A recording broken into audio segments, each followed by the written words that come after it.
Released in 1983, this horror film, written and directed by Sam Raimi, started as a meager 14-page script with little to no budget. It would go on to become a phenomenon that spawned a sequel in 1987, followed by its third installment in 1993, a remake in 2013, a TV show from 2015 to 2018, and even a video game. That's right, folks. This week on You've Never Seen It, it's time to get groovy, and we're going to close out October with The Evil Dead, Evil Dead 2, and Army of Darkness, aka that OG Evil Dead trilogy.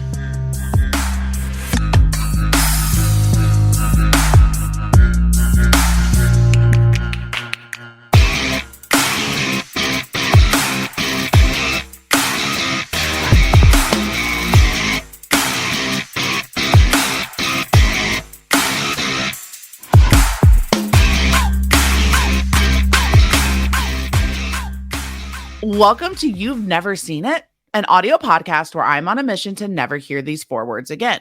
I'm your host, Allison Salamone, and joining me today is a very well-known film fanatic, founder of the PJCN channel over on YouTube, and former head writer of the newly deceased Movie Trivia Schmodown. And, of course, very much well-known Bruce Campbell superfan. I got PJ Campbell with me today. What's up, buddy?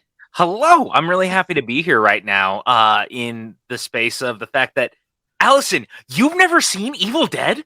I know. Or because I've never seen The Evil Dead, clearly I can't go and watch Evil Dead 2, which is apparently just a remake / sequel, so I probably could have. Yeah. But we all know I couldn't have gone into Army of Darkness without at least both of those. No, I'm very proud of you, actually. Considering all things being equal, when you originally were like, hey, do you want to do Evil Dead? And I was like, yeah, I do. But I think it's almost better if we talk all three, because you really can't talk one without the others. Right. And I've literally been coming into that throughout this whole thing. I think I've said it before, like when I did The Hustler, as I'm watching The Hustler, everyone starts asking about The Color of Money. And then the friend that I recorded with that is like, should we talk about The Color of Money? I'm like, yeah, like this is one of those franchises you really can't do one without the other. No, especially considering the first movie in particular, to your point, then becomes like a remake of itself in its own sequel. And then it's also the birth of like 80s indie horror and the birth of Sam Raimi as a filmmaker and the birth of Bruce Campbell being the everyman hero loser in everything he does moving forward. Like everything about this franchise stems from one place, but it all connects in a way that you almost have to just keep looking at it in 3 movies. Right. It's like the most unconventional trilogy ever made. Oh, for sure. Especially when you think about the first one and how it was made and the things that were done with it. Like we were texting about that before. I mean, before we even dive into this, I want to give our 22 listeners a idea who, if in case they don't know who you are, kind of your history when it comes to your love of film. Where did it start from? Where did your love from this franchise really begins to then go into why did we have to watch this together? So those who don't know me, this all starts because of my parents. Like that's just the truth of the matter, is that ever since I was little, and I'm pretty sure I've talked about this in the past, and we had these like closets and just so many things full of VHSs back in the day. Like everywhere you'd open a drawer in our house and there would just be like VHS tapes everywhere. And because of that, I grew up watching movies all the time. Like, don't get me wrong, I would go outside, I'd play sports, I did a lot of things, but I'd always come home and I'd always watch movies. And it was because of that I would just find a love for movies. My parents would just buy things. Mostly my mom. My dad was like kind of whatever, and he'd watch stuff with us, but he didn't care about movies in the same way that my mom did, in the same way that I would end up doing. And now because of that, all these years later, 32 years later, I'm still showing him and my mom movies that he's like, how have I never seen these in the past? And I'm like, I don't know, considering you lived with us for so long. Like it wasn't until last year he saw Coming to America for the first time, which was such a weird thing to me. Because I know we owned it. I watched it a bunch as a kid. Yeah. But so in doing that, as I got older, I started to build out my own version of my movie collection. And when DVD became very popular, that was like the ground floor for me of building everything that I could possibly want. And I mean, I know we're doing an audio podcast, and I'm sure that if you follow me on Instagram or Twitter, you've probably seen it. But like my whole office now is nothing but Blu-ray shelves and movie shelves. I'm still collect physical media, and I still collect movies to this day. And so that spurred me going on these like epic quest of going to like video stores and buying used copies of movies or renting everything down the aisle. Somewhere along the way, when I was young, my parents watched a show on Fox called The Adventures of Briscoe County Jr. Okay. This is a show that until like very recently you had probably not heard of, until I was like, Allison, you should also watch this because you were watching it. But I did it because I ran out of time. That's fair. And it's okay. You should. We'll do bonus content for TV shows. Honestly, though, I would do this with you. I would do like a full watch through. It's 27 episodes. It's a very easy watch. But we'll go episode. We'll start a Patreon. We'll go episode. Oh, yeah. Look, this is for me. This is like everyone points at things like Firefly is like the greatest one-hit wonder show of all time that lasted like a season and not more. The Adventures of Briscoe County Jr. is mine, and it was a show that came out the same year, same season as the first season of the X-Files. Okay, they were both Fox shows, and the X-Files was the much more popular film or show because, you know, it was dealing with aliens and conspiracy and supernatural stuff. Well, the funny thing is The Adventures of Briscoe County Jr. was like a throwback to pulp storytelling with Bruce Campbell in the lead as this guy that was a cowboy in the Old West, but like right circa around the time that things would change. And he would have these like, I bet in the future we're going to have things like cars, and he would talk about things and people would look at him and like he was crazy, and it was kind of meta and it was funny and it had like a supernatural tinge, and it has like a bunch of really fun guest stars, and it doesn't last more than a season. But the show for some reason was very popular in my household to the point that my mom bought a copy of the series on VHS from like Time Life or something. I'm not joking. Like, and they were amazing the hard shell VHS tape things. Like, we had those, and I would watch it all the time. That's incredible. Yeah. So Bruce, for the longest time, to me, was Briscoe County. And then I found Army of Darkness at Hollywood Video, and I recognized him on the cover of it. And my mom was like, "Oh, that's interesting. That's the guy from the show." And I was like, "Well, yeah, I know." Yeah. Now I have to watch it. So the first one of these I ever saw was Army of Darkness. And not to like super nerd, but like I feel like every single person that I've talked to, like the majority of people that I've talked to, when I say I'm covering these movies, pretty much 99% of them say Army of Darkness is what they saw first. Yeah, because I think it was also the one that you would like most likely see on cable. You're not going to put necessarily Evil Dead. Well, now you might, but back in the 90s, even into the 2000s, Evil Dead 2 probably doesn't play unless it's like late night AMC.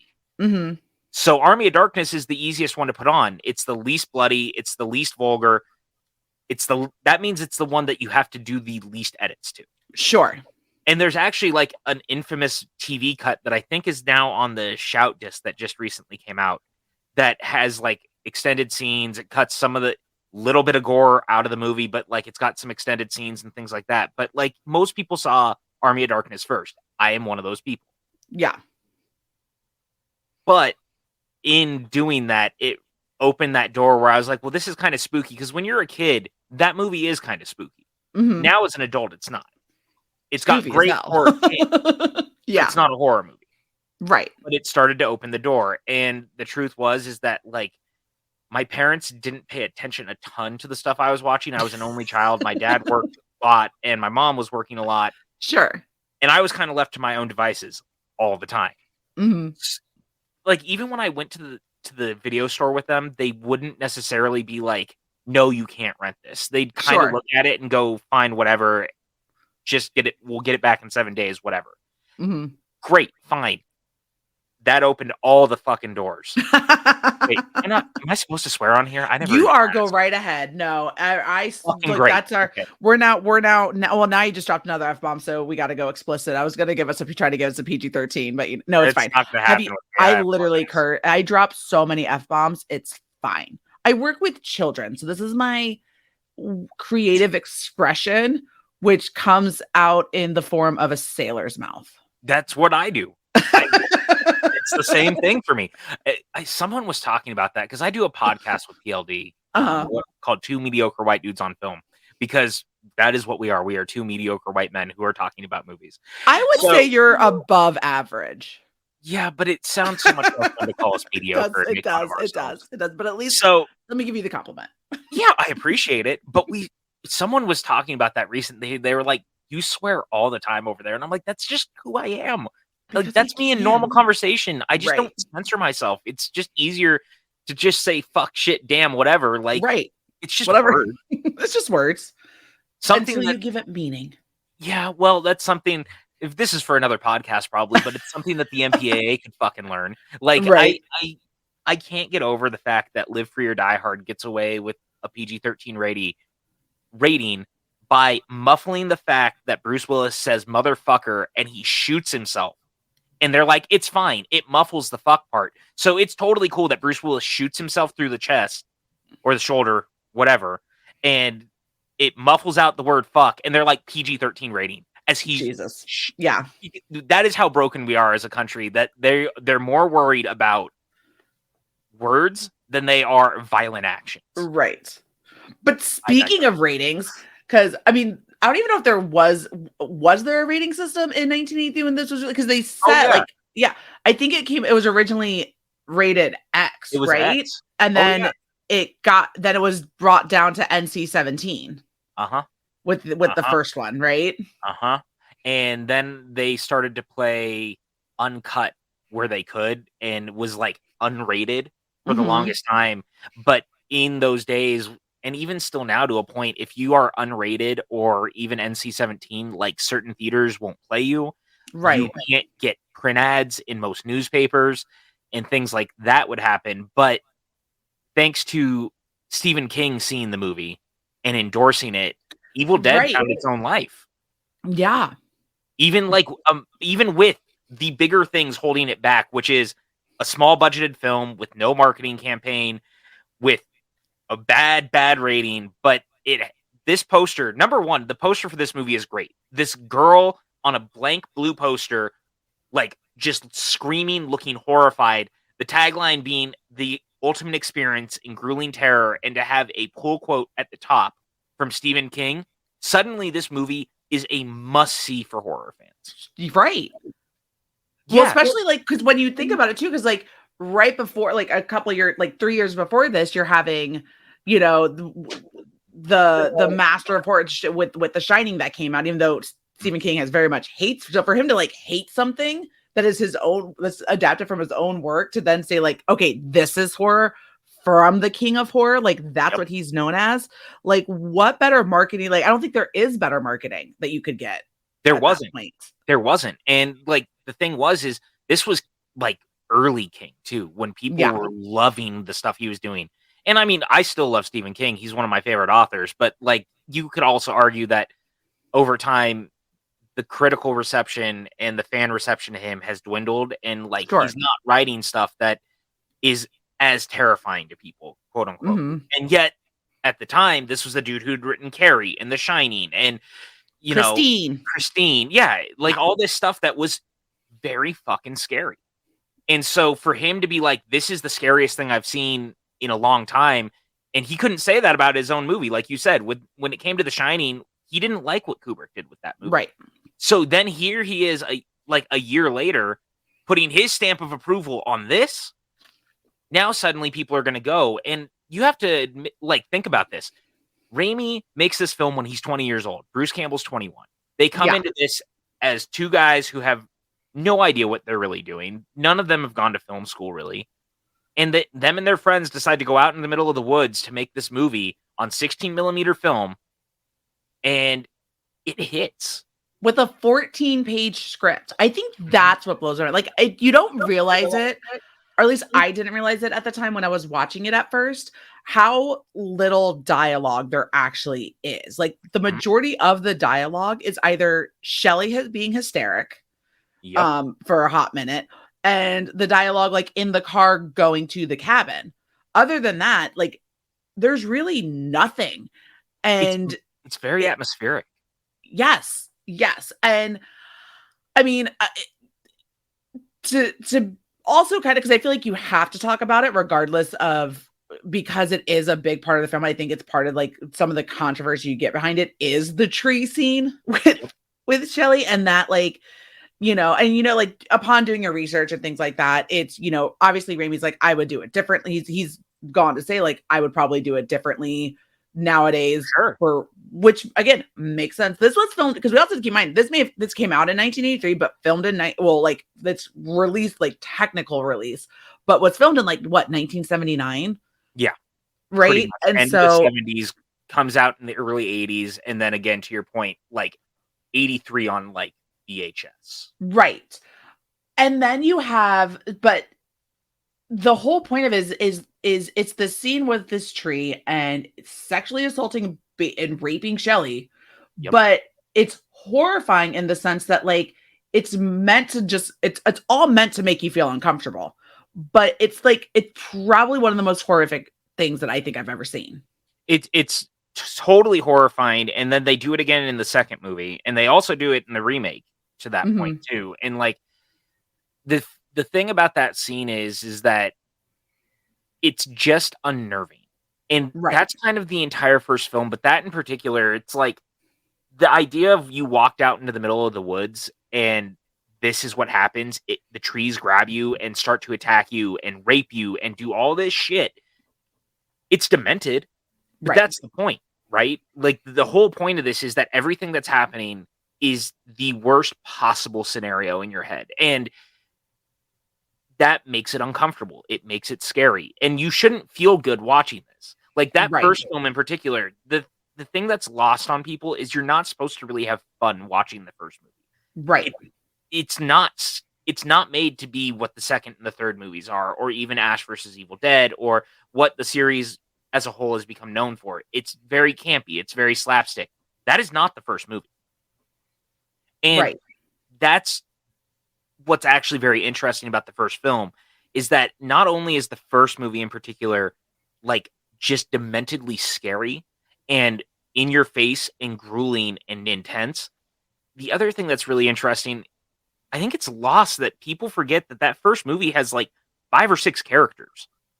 Evil Yeah. Dead 2 cuts almost all of them out of its prologue when it's retelling the story, but Right. you're living this nightmare for 85 minutes with 5 people. Hmm. And you just feel for them. And I actually love that they're not like really actors. I mean, they are, but they're not. They're Yeah. not people that you look back on and you're like, man, they all went on to do tons of things. None of them do Right. because they're just kind of smaller actors that are all known for doing this. And that Hmm. means that in watching it, every time I go back to it, other than Bruce, you don't really recognize them. So you buy them as these characters, which makes the experience that much more terrible in a good way. You feel for them because they're not people of note. That's one of the things that's always like weird to go back and watch something like Friday the 13th where you have Kevin Bacon in Yeah. it. Because you're immediately like, oh, hey, look, it's Kevin Bacon. That's great. But I'm immediately pulled out and I realize that, oh, yeah, it's a movie. Right. There's something weird about the Evil Dead that gets away with that, even with Bruce in the lead, that something about, even though I recognize him, he's always gonna kind of be known as Ash. And since that was Sure. the thing that made him, I can't see him as anything else, which means Hmm. that he is the character, which makes the experience grueling. And I Yeah. love that. Like, it's such a weird, surreal feeling of these people are real to me. Like, Right. the characters are real. And so I buy the terror. I buy what's happening to them, and it makes me uncomfortable. It makes me feel bad, and I Hmm. enjoy that. Yeah.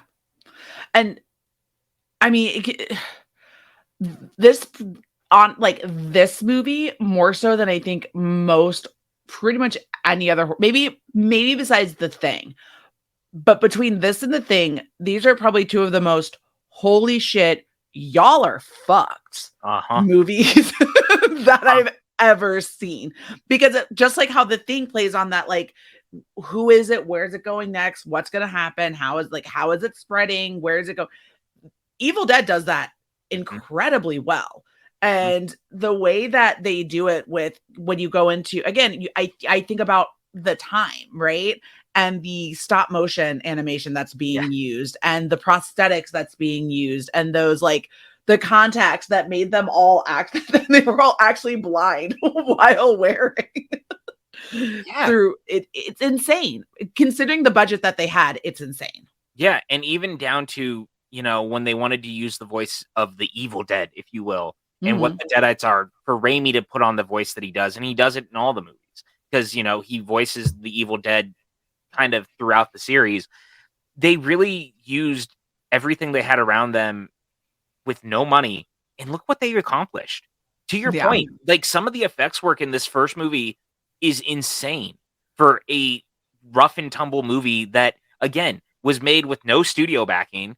It was not made by anyone of note. These were a bunch of kids with cameras in the middle of the woods. Like, so much so that all the shots of the Evil Dead that are running through the forest, all those zoom shots are literally them putting a camera on a 4x4 and running through the woods with two people on each side. It's crazy.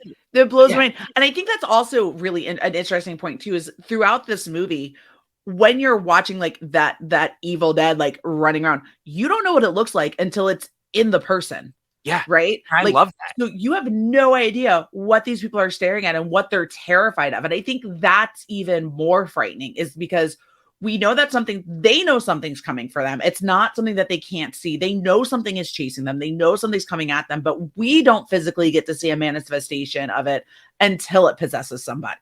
And the sound effects that they use for it is so like ingrained in my brain, because they use the same sound effects throughout the series. And it's unnerving, because you're sitting there going, I'm the eye of the thing. Right. Like, that's what's so fucking scary. I am now suddenly the eyes of whatever it is that's scaring them.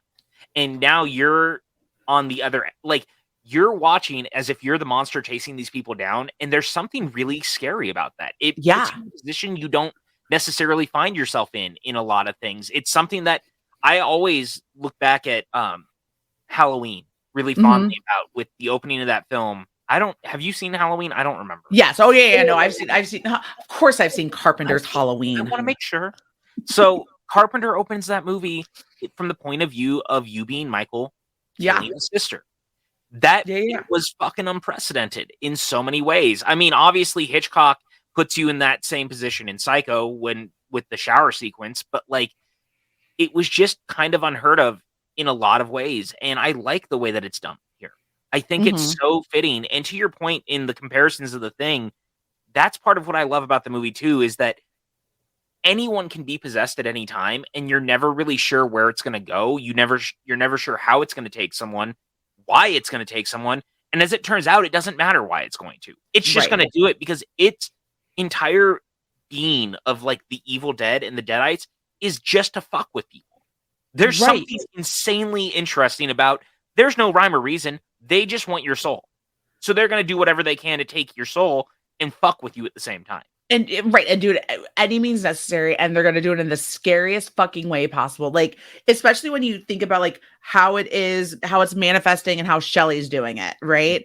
And then when Linda gets possessed, and she's just like this little doll, like clown character with that little giggle and the hair twirling, and how they're just it almost feels like, and I'm sure it's been noticed, but like it almost feels like after this one, when they went into Evil Dead 2 and then Army of Darkness, it almost feels like Raimi just started making a movie to fuck with his jock bro friend Bruce. Oh, that's 100% what it is. Like, legitimately, they talk about it every time. Like, Raimi's been quoted as saying, "Look what I can do to my friend Bruce at any time."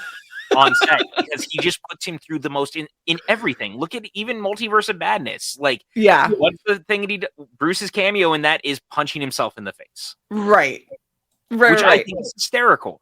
And that just goes, number one, they've been friends for so long. I just love that that's the attitude that they go into these is how can I fuck with him more and more? And that makes these movies better as they go, especially as they start to get money.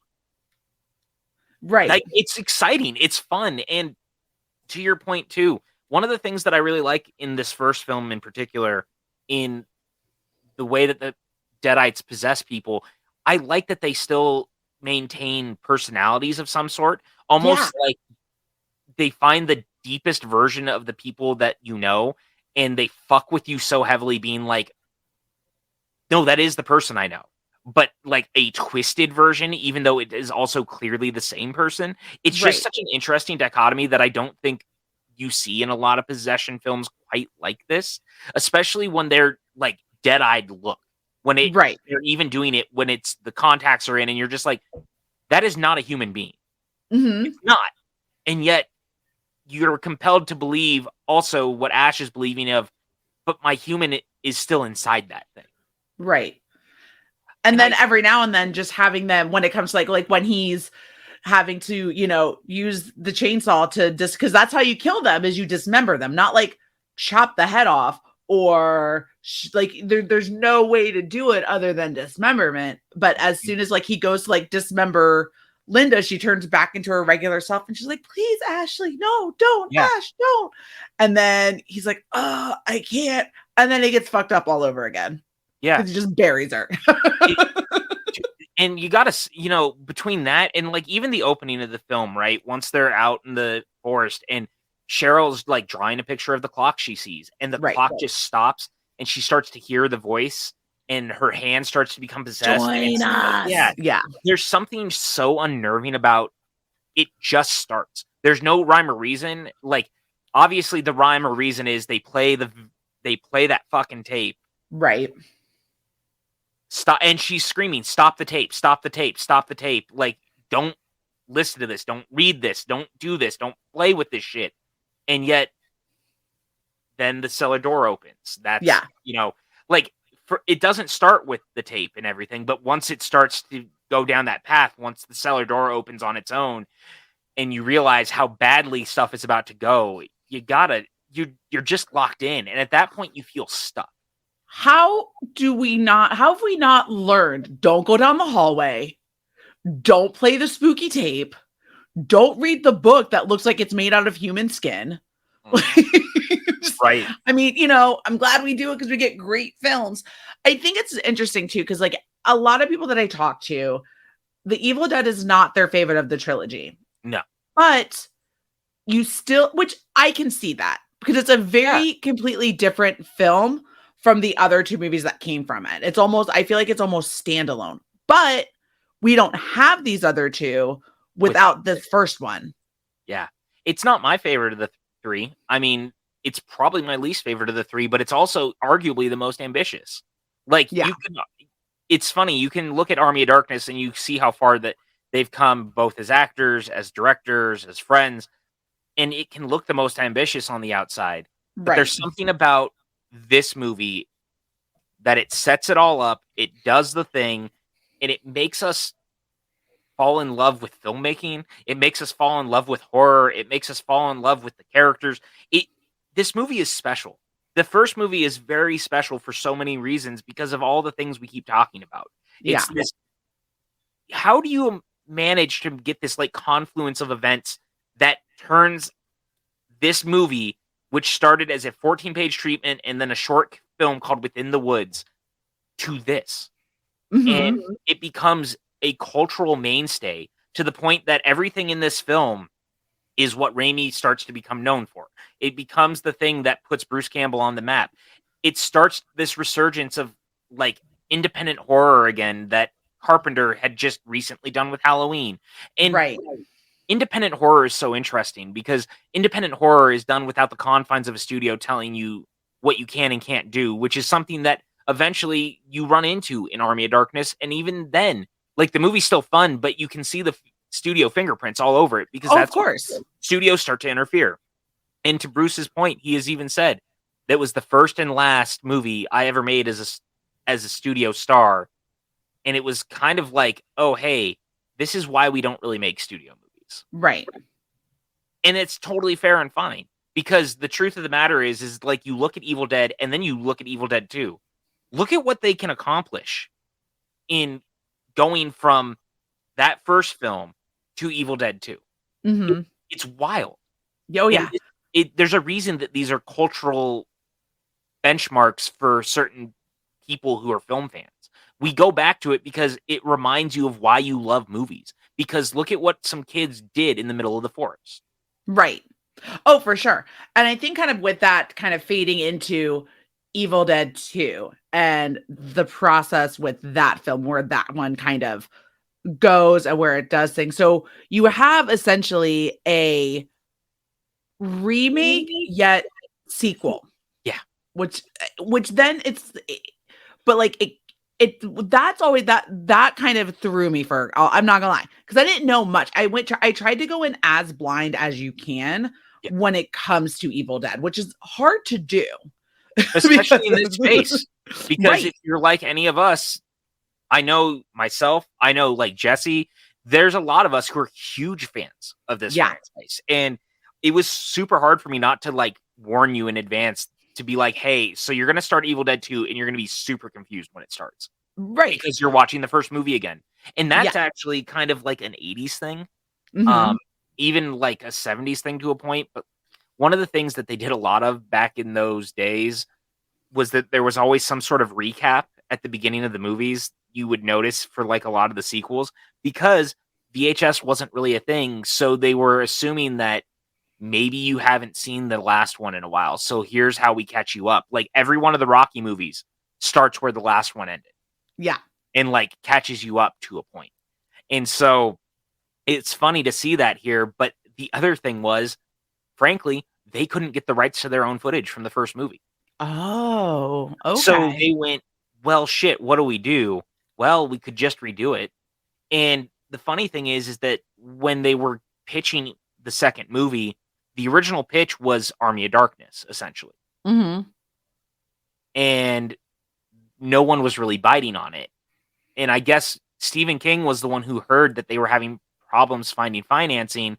And he went to one of their producer friends or one of his producer friends rather at the time, and was like, hey, do you think you would be interested in doing this? So they end up at Renaissance Pictures and they go, sure, okay, we'll go ahead and produce the movie.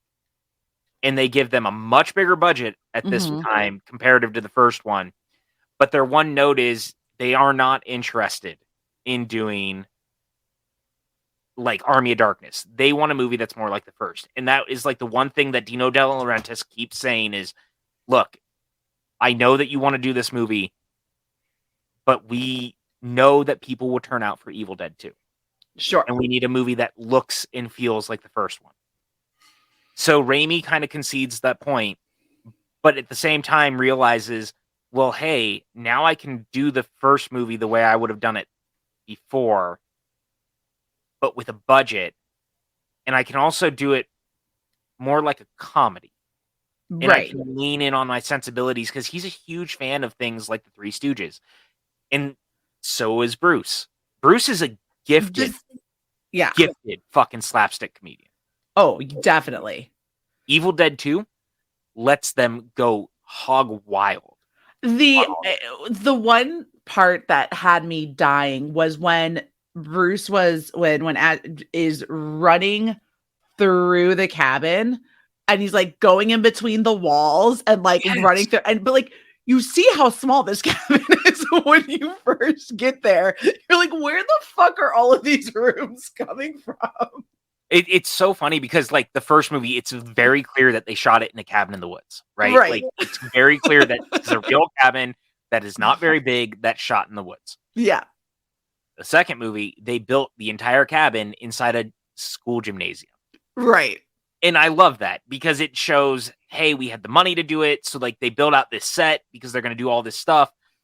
but it's almost like a Doctor Who TARDIS moment Yeah. where you're like, It's bigger on the it's inside. bigger on the inside, clearly, than what it looks on the outside, and I'm okay with that. Like, it's Me funny. too. It's such a It it's was just one of those cracking things. me up. I think Yeah. it also helps because it helps cut because it's still a very scary concept in Evil Dead 2. Because it's that same concept from the Evil Dead of like this thing is coming and we're all gonna die and it's scary, but it helps to intercut it with just these moments of I literally just laughed out loud multiple times. And again, it still felt like a very limited script. Oh, I feel like we don't like get any I feel like we don't get actual like full dialogue until Army of Darkness.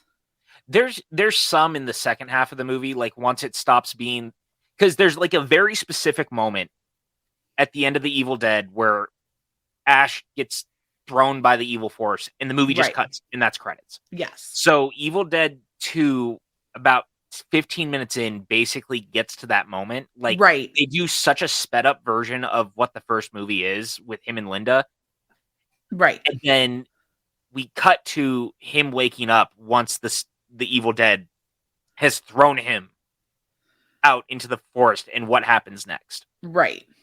And in doing that, like, Bruce spends the next half hour probably by himself before other people unwittingly show up out there too. And of course, it turns out to be like the daughter of the professor and the mother who were there. And they all immediately think that Ash has killed everyone that's there. Right. And it's like, no, they're just not realizing the situation. And of course, things go south very quickly, as they do Right. in a horror film. So there is some dialogue, but to your point, they're really leaning in on letting Bruce be Bruce and letting the insanity of the movie kind of take over. And that's the best way to describe this movie, is that there's like an absolute crazy amount of watching someone descend into madness that is Yes. so fun. And you shouldn't be able to say those two things at the same time. Like, someone's descent into madness should not be fun. The Shining is not like a fun watch as Right. Jack goes more and more crazy. Right. I mean, it's a fun movie, but it's not fun. It was fine. I'm kidding. You know, I prefer Dr. Sleep. Sorry. I do. Pretty much everyone does. It's from what I've heard. But they're not fun. This movie is hysterical. Like, Yeah. it is absolutely bananas watching Bruce go from being like this charming ladies man with Linda to going absolutely crazy as he's running around this house, biting his own hand, being tormented by lamps and chairs and deer head. Oh my God, that whole scene where he's sitting there and like everything starts like laughing at him. Yes. And you're just watching his face and his eyes get bigger. That was probably, I mean, we'll get into like top 3 moments for sure in a minute, but like probably for Evil Dead 2, one of my top favorite moments from that, because that was my moment when I realized, oh, they're just gonna spend this whole movie fucking with Bruce Campbell the whole time. Like, this is Sam Raimi just being like, I was a nerd, you were a jock, and now I'm just gonna fuck with you. Like, and here we go. And not just that, also letting Bruce be Bruce. Yeah. And that was the cool thing, is that like the movie leans on his natural charisma that you're gonna buy into. You don't want to see this dude go crazy, but you also can't help but want to see him go crazy, because the more bonkers the movie gets, the more bonkers he gets. Right. And that's one of my favorite things about the entire thing. Like, the best sequence in the movie and the best sequence in the franchise, and maybe one of the all-time great horror sequences, in the sequence that should have gotten him an Oscar nomination. I'm not kidding about that. I think that the Oscars have a real distaste for genre films. Sure. Like, stuff like horror gets overlooked a ton, and it's going to happen again this year. If anyone has seen Pearl, Mia Goth gives like this insane, almost 10-minute long monologue where the camera just sits on her. Oh, I still have to go see it. I cannot. I need to watch it. So I have not seen it yet, but I've heard about how incredible she is. Yeah, it's a fucking revelation. It's insane how good it is in this genre piece that no one is going to nominate and watch or care about at the Oscars, which is a fucking crime is basically what Right. I'm getting at. Like, look at stuff like Midsommar. Florence Pugh is incredible in that movie. She should absolutely have been nominated for an Oscar. They just overlook that stuff because the Oscars are very snobby in that capacity. Like, every once in a while, a comedy might slip through, sure, but you don't see a lot of horror getting into Sure. this, Agreed. especially in the 80s. So, 100%. yeah, Bruce gives this fucking incredible slapstick performance where his hand finally gets possessed and he's fighting his hand in this cabin. And the performance is insane because you have to It's so believe that good. he's not in control while also being fully in control. And he's like slamming plates on his head and flipping himself around and like fighting his hand, like quite literally. And there's a great scene of like the hand reaching out and like pulling forward and dragging him across the room. And Yeah. it's insane how fun it is. And that like he's giving this performance that any actor wishes they could give in any movie.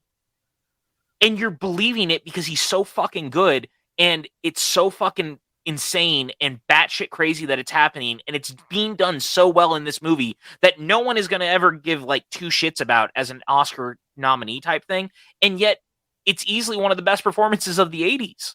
It's insane how good it is. And like even when you talk about like the hand like dragging him forward, and then he just comes up and you watch him stab his own hand because he knows he needs to, but at the same time he's like fuck, because he still feels it. It still hurts as he's doing it, and then watching him go through the motion of cutting it off, and how he has to do it to get rid of it. Like that laugh is insane. Yeah. Like the laughter, the pain, like there's so many levels to what's happening in that situation that I can't help but like the absurd amount of blood splatter and just liquids being splattered throughout this movie to then have like even in all of them. And I know that's kind of like one of the running jokes with it too. Like in Evil Dead 2, when they all are getting hit with like this group of just like blood from like the basement, I want to say it is, or like we're just rushing out at them. And then the next scene, Annie has like a little dirt on her head. the insane amount of fake blood across these movies is never going to not be hysterical to me. It's amazing. It's the best, man. I love it so much. And here's what I'll say. The funny thing about this second movie is that there's this character named Bobby Joe, who's played by Casey Wesley. Yes. There is no world where I should know any of this. However, I do. And that is because my mom watched a shit ton of daytime soap operas when I was growing up. And she is a huge fucking fan of One Life to Live. And she played a character named Blair on that show for like 20 plus years. And it was so hysterical for me that the first time I watched this movie, and I was like, I am 95% sure. And I was like 12 the first time I saw this movie. And I was like, I am 95% sure that that is the girl who plays a character on One Life to Live. So back in the early days of the internet and its existence, I like started looking and I was like, sure as shit, from one of my mom's soap operas, Bobby Joe is also a character named Blair on One Life to Live. Yeah. So it is hysterical watching this movie to me. And I'm like, oh, there is a single actor of note that is not Bruce Campbell. Oh, and she is now she is on. So she was on One Life to Live from 1982 to 2013. And then she was on, well, I think One Life to Live finally got canceled. Yeah, I think One Life to Live got canceled. And now I think she's on Days of Our Lives. She is. But I think it looks like Days of Our Lives is donezo, I think, in like 2020, or is it still going? No, it's still going. Oh my God, how is that show still going? Look, let's be very honest. I'm very glad that there's people who watch daytime soap operas, but I feel like we're like so well past that. Unless you're watching telenovelas like in other parts of the world, like we've moved on. I used to watch Passions. It was my favorite. God, dude, my mom used to watch General Hospital, One Life to Live, and All My Children, and it was I was so used to seeing that shit. I can hear just saying that stuff out loud. I can hear the All My Children theme in my head, and I want to end myself. I just like want to jump out a window because it's just like ingrained in there in a way that it shouldn't. That's your seventh circle of hell, right there. Daytime soap operas, yes. And look, it keeps people working, and I'm very happy for those people that are working, but, like, it is time to move on. We have moved on from daytime soap operas. We gotta go. We gotta We've move. gotta go. Do we not have enough, like, primetime soap operas? I think you would have been a fan of Passions because it had a witch on it. Yeah, so did, I think it's I wanna say Days of Our Lives has, like, werewolves and, like, demons and exorcisms. Oh, that got weird. Yeah, that show got fucking crazy. And my mom never liked it because she was like, it always got weird and supernatural. And I was like, yeah, but that's like the one I would have probably watched. You know how I can't tell you how often I spent times watching Dark Shadows on Sci-Fi Channel. That was my soap opera. Like that whole soap opera involved werewolves, mummies, vampires, zombies, dead people. Like that is my soap opera. I love it. And God fucking damn it, Tim Burton, taking that and turning it into a goddamn comedy that Dark Shadows hurts. Dark Shadows is a very bad movie and it should feel bad and it should sit in the corner and think about what it's done. I digress. So anyway, raise your hand if you've ever been personally victimized by Tim Burton's Dark Shadows. I am raising my hands for the audio listeners. For the audio listeners, PJ has raised his hands. Yeah, I really fucking hate that movie. It was one of the first times I went to a movie and I walked out and I was like, how is this not like the test screening version of a movie? It makes no sense that it feels so disjointed. This is the one you chose to put out? Are you sure? Are you sure that's the one? Yeah, like I remember walking out and I was like, how the fuck was that the movie that they put out? Like, how did this get past the test screening phase where they weren't like, man, we should probably change all this stuff? Nope, they didn't. And it wants to be like this swinging 60s sex comedy thing. It's just not good. That is a bad movie, and it should feel very bad about what it did to Dark Shadows. Oh, man. I have very strong feelings about this. I love it. I appreciate it. But with all that, so like you can definitely tell with Evil Dead 2, budget is higher, clearly. Oh yeah. It has a little bit, obviously it'll has a little bit more commercial success than the Evil Dead, to where we now get into 1993's Army of Darkness. Yeah. And how somehow the Evil Dead goes from straight up horror to like a horror comedy of the 80s into what literally feels like an action movie. It's a pulp adventure film. It's so crazy to think that we go from this second movie, right? That it's still the Evil Dead. It's clearly very the Evil Dead still. Like, there's some great moments involving Ash running around by being chased by a headless Linda who has a chainsaw. Like, the Evil Dead 2 is fucking bonkers. They put Ted Raimi in a fat suit and have him fly around the cabin. Yes, as the oh yeah, as Annie's mom or whatever. And poor Ted Raimi. Like, Ted Raimi is hilariously also as badly mangled as Bruce at a lot of times by Sam, but Ted has also like gone on to be like a character actor who just kind of pops up in things. If you guys have, I think it's Clear and Present Danger and Patriot Games, or one of the other, with Harrison Ford. He's in those. Ted Raimi, who also was in a fat suit flying around a high school stadium or a high school gymnasium being attacked by Ash. That's crazy. So that's so crazy. Now I'm looking up Ted Raimi's filmography. So that's the word I'm looking for. So let's see here. We got we're gonna keep scrolling. The biggest thing for me, and this is a one that I push a lot that I hope people will go watch, is that there's actually an episode of Creepshow that came out last year. Creepshow is an anthology horror series based on the horror anthology movies of the same name that were written by Stephen King. And the first was directed by George A. Romero. Okay. They're great movies, and it's a very good TV show, but they did an episode where he plays himself called Public Television of the Dead. That is a straight up Evil Dead like spinoff set in a public access station where someone starts to read the Necronomicon out loud on public access television while Ted is there. It is incredible. It is super fucking fun. It is on Shudder. If you haven't seen it, you should really check it out. I think you'll love it, especially now that you have seen this. It is fucking great. Yeah, so the Patriot Games CIA technician he was as Theodore Raimi is what he went as his guy. He went with the full government name for that one. And then he's in Candyman the year after, which is or in the same year, like another popular horror film, which is very funny to me. Like he's in everything. Yeah, there he is. Clear and Present Danger. Also, he's a satellite analyst. Yeah. So crazy. He's in both. I was right. I feel good about that. I'm so proud of you. It's like you would write movie trivia or something for a few years. It's almost like I was pretty. It's like I had a job doing that. So, anyway, I think it's really. I feel like it's really interesting now for me. I feel like I understand from watching these three movies.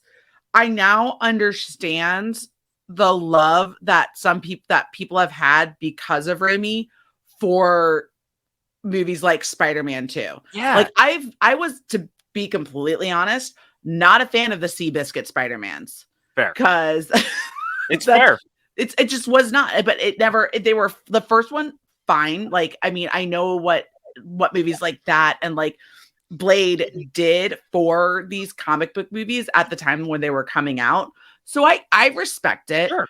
But I was never of course, Spider-Man 3 just goes way over the edge because Sam Raimi is like, fuck this place. Like, we're just gonna Sony forced everything on him, and he was like, well, shit. Like, I've never seen a movie. I'm going out swinging, and I'm taking all you motherfuckers with me, is what Spider-Man 3 feels I've never seen someone so disinterested in having to be forced to use a character as he is with Venom, and he's like, fuck it. Although, I'll say this. Teeth, even Topher Grace can't talk with those teeth in. But I'll say this.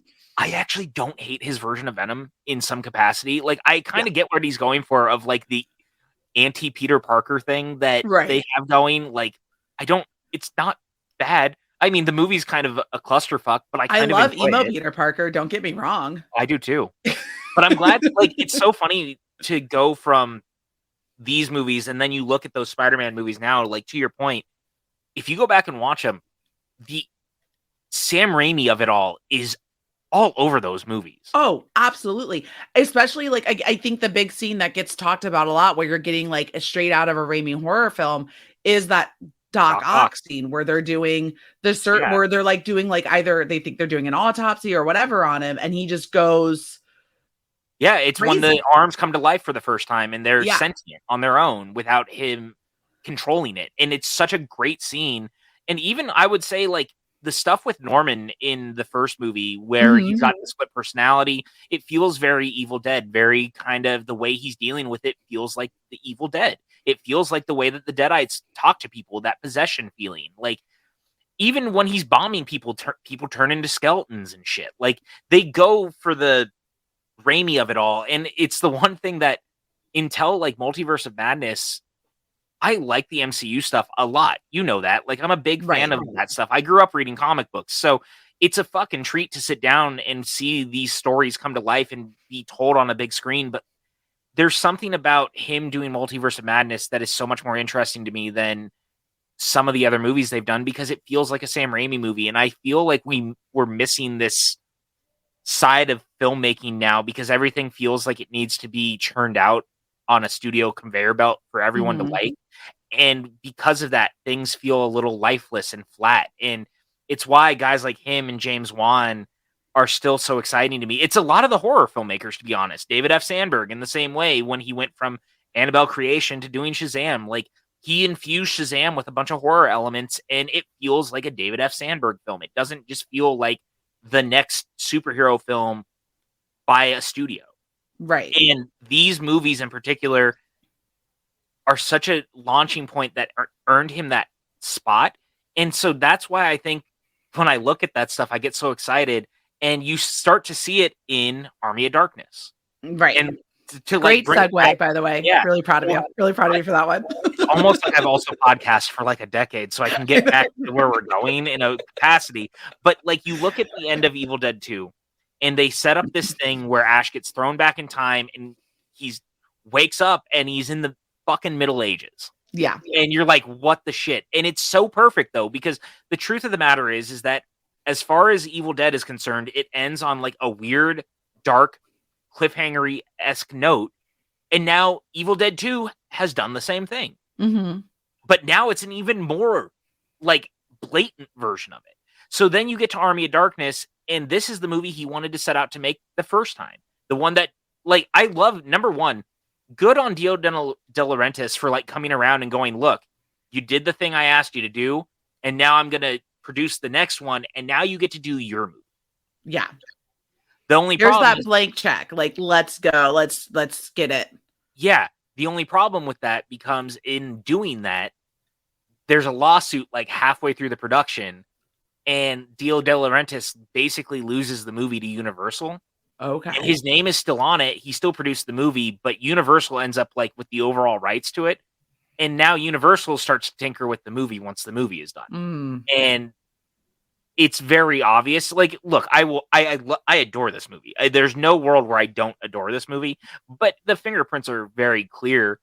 But Raimi also sets out to do the movie that he wanted to do the first time, and that is he takes a Connecticut in King Arthur's court, a Connecticut Yankee in King Arthur's court, but he puts Ash in the middle of it. Right.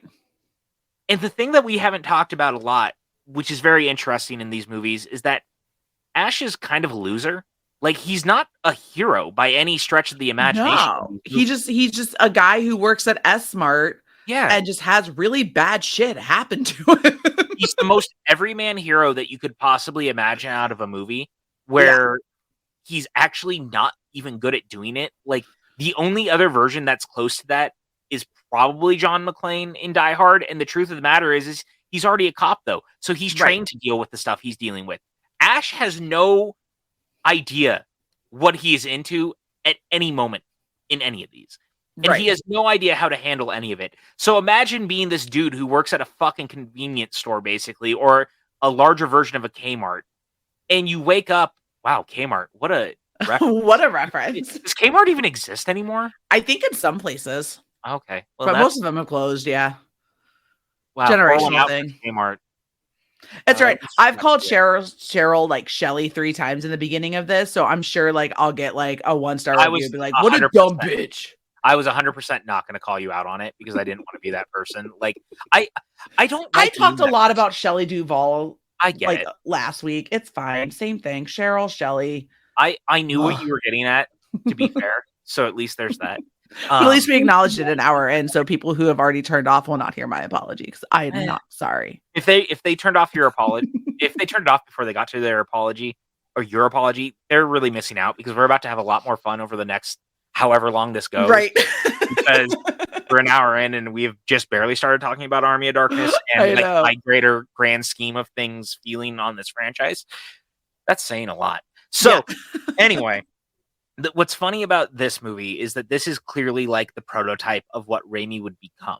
So he makes a movie kind of between this at Universal, and that's Darkman, which was basically his version of wanting to do The Shadow. He really wanted to do a movie based on The Shadow, and he couldn't get the rights.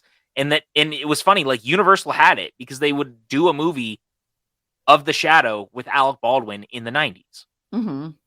But he wanted to do like a darker, more R-rated Sam Raimi movie, and they weren't that interested in that. They wanted the more commercial PG-13 one.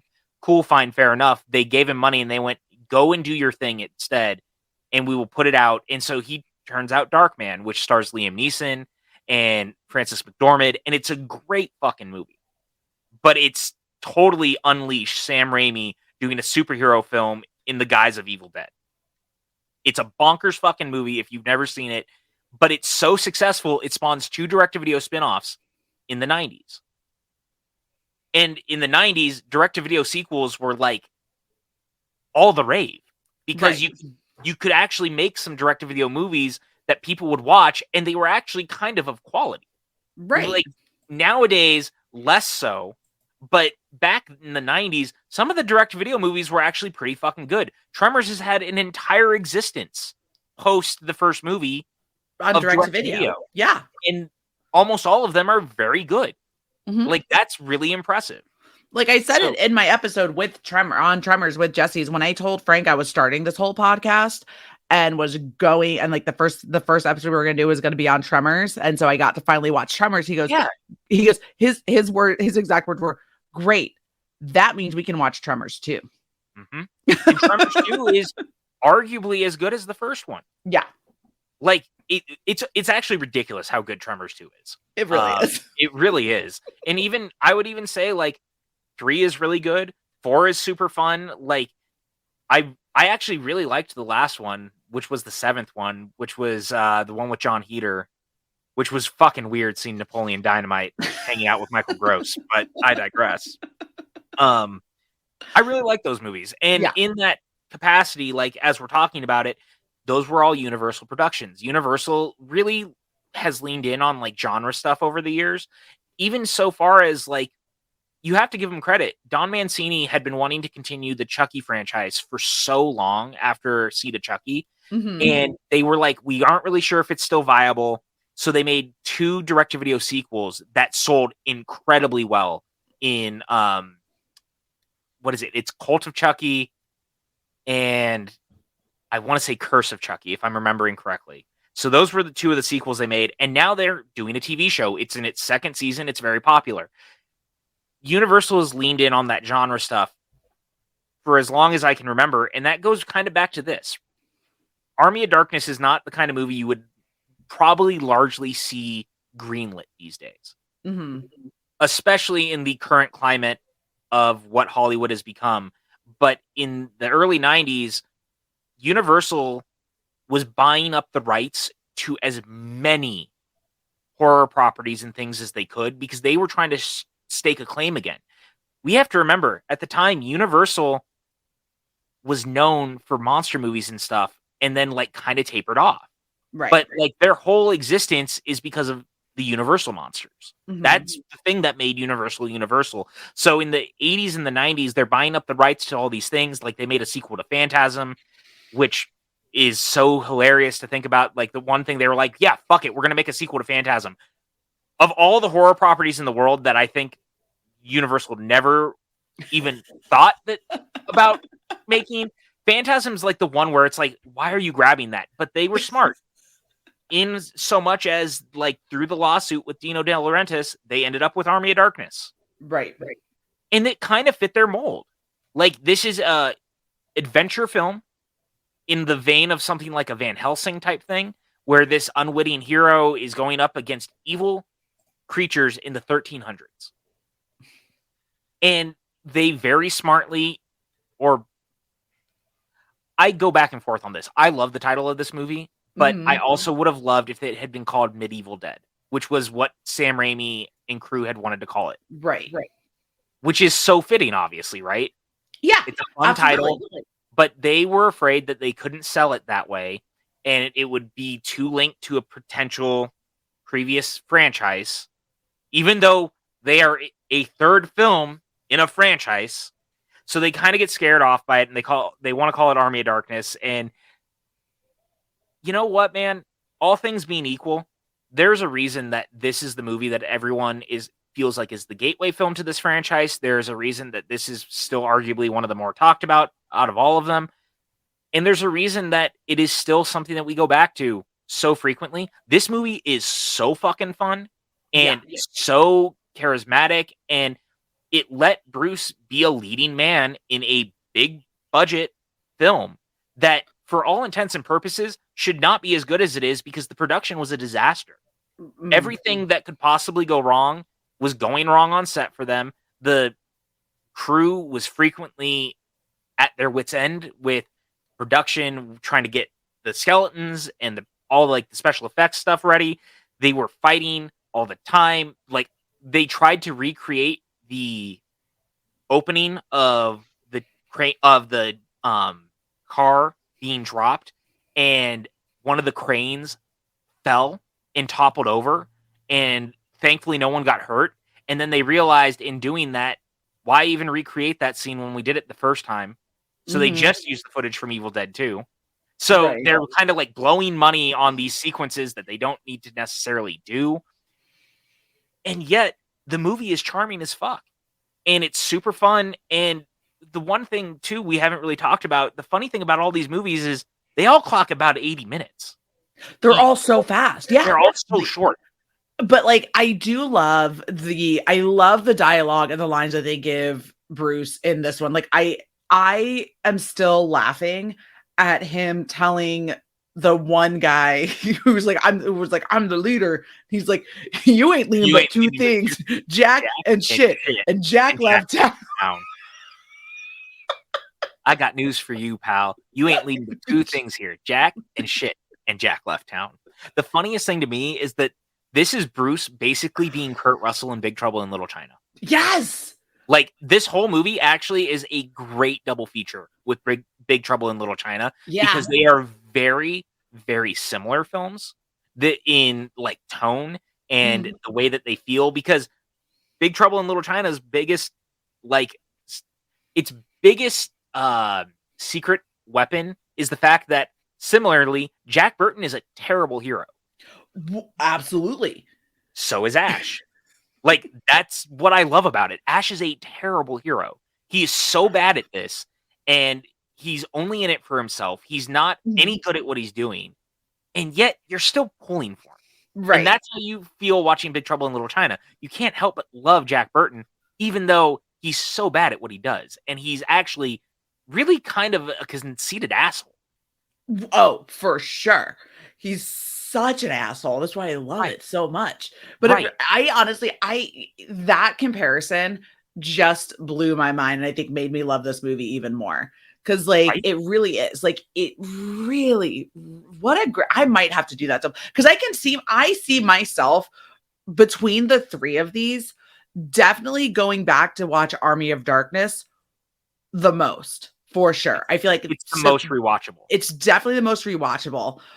But if we're looking at it for the aspect of when you start talking, because then I feel like it's almost like you could do your own like Alien versus Aliens when it comes to these three movies. But also you can't, because I'm the big believer that like, yeah, you can compare the two if you wanted to or say which one you like more, but you're talking about two very different genres of movie. In the sense of like you have horror with a little bit of comedy, and literally Army of Darkness, as I'm watching it, is an action movie. Like it is a 80-minute packed with action with some great, like again, that slapstick stuff, like where he's getting separated from himself. Yes. And then you get all the little I'm bad Ash. And you're good, Ash. You're little goody two shoes. One of the great moments in a movie. And again, Bruce got to be a lead in a studio production. How cool is that? Yeah. Like, it's so fucking rad because there's no world where a guy like Bruce is leading these movies, and he hasn't since. Again, he said it himself. He's never done it again. And probably for good reason, because it's not necessarily the things that he wants to, do, because he's not necessarily leading man style. But for some reason, it just works here. And I love it so much. In this movie in particular, the reason it continues to be so fun and so endearing, I think, is because it finally feels like the time that Raimi kind of... like, Evil Dead 2 is Raimi fully unleashed. Army of Darkness is Raimi trying something different and proving that his style can start to transcend into different mediums. And he can also take certain things like this and like push it into a different direction. He took what he was doing in the horror genre and he goes, what if I took all that, but I put it in a film that is not that? And I think that makes it special. And there's just something about the bigger budget and him getting to like play with stop motion armies of skeletons and getting Danny Elfman to come out and do a theme for the movie. And like these... Oh, that's right. And the theme music is great in this movie. Like the whole score is very good. Don't get me wrong. It is. The But that's Army what of you Darkness get March. when you get the budget of a big studio backing, right? Like an ability to do things like that. Yeah. And he gets to play around with it. And so the thing that's really fun with this movie in particular is also it being kind of, to your point, like the action film or the adventure film, and letting Ash be this action hero for like half a minute. The entire third act is just like this crazy battle sequence set inside of a castle with a bunch of fucking skeletons fighting Right. King Arthur's men. Are you And kidding? in 1993, we can actually see it, but a battle in fucking Game of Thrones that's also at night with zombies / skeletons is the hardest thing to watch because you can't fucking see anything. Yeah. They can get night right in 1993, but apparently not in 2019, 2020, whenever that was. You know. Whatever. I mean, look, even to the point that we still hear about that stuff being talked about in like House of the Dragon 2 weeks ago. Yeah. Yeah. I digress. So it's just funny, like looking at this too, because they sell this movie as like a machismo action movie. Like the poster of this movie is ridiculous. Bruce Campbell's never been that ripped in his life. I love Bruce Campbell. He has never been that ripped in his life. Like this dude looks like he's working out like The Rock on the front of that poster. That is not what his body looks like at all. No, and like they take the kind of the Star Wars poster, the original Luke having Leia at his leg thing. Yeah. And but the thing I love about this poster, I have this poster in my house. I just noticed the little Bruces with the fork. Yes, they have like the little mini Bruces, the skeletons. Like this, you know what's so cool about this poster? It feels like a heavy metal album.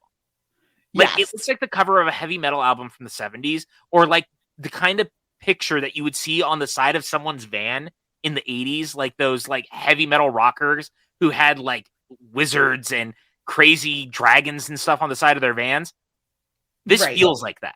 It does. It does. And that's kind of the movie, even though it's not. But it kind of is, even though it's also like a nerd movie.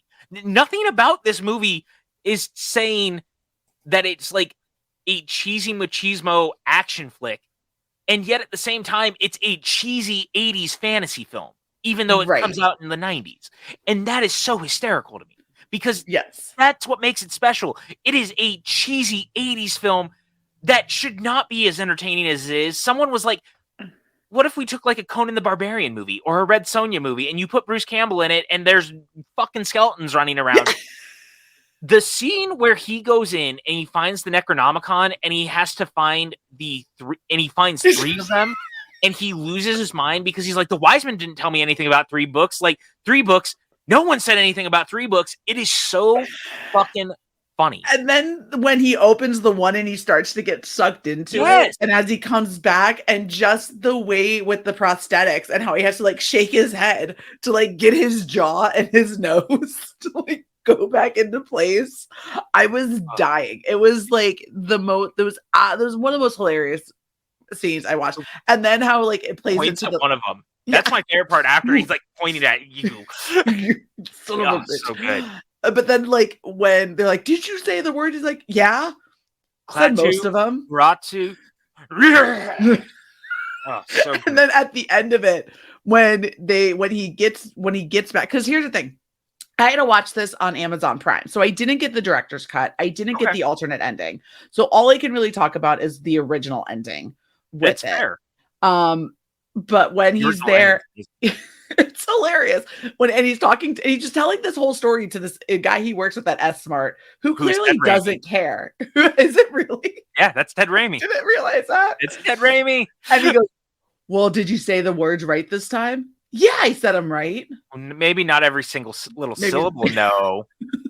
But for the most part, yeah. And here's so I was kind of going to get into this as we're talking about it, because what's interesting, to your point, everyone almost exclusively only knows the theatrical version of this movie, except for the super fans, or if you lived internationally. Yeah. So along the way, Universal starts to hijack the movie, and they cut it down to this like tight 80-minute runtime. and that's fine and great. Then there's this director's cut, though. And the director's cut of this movie is much more in tone with what we've come to acknowledge and know. But that's what we kind of had to talk about in the grand scheme of all this, is the theatrical cut is super fun, and Raimi and Bruce do everything they can to appease everyone in doing it. So they give it this ending, which is actually great. It's super fun. Ash gets home, but he still fucks up. Someone gets possessed.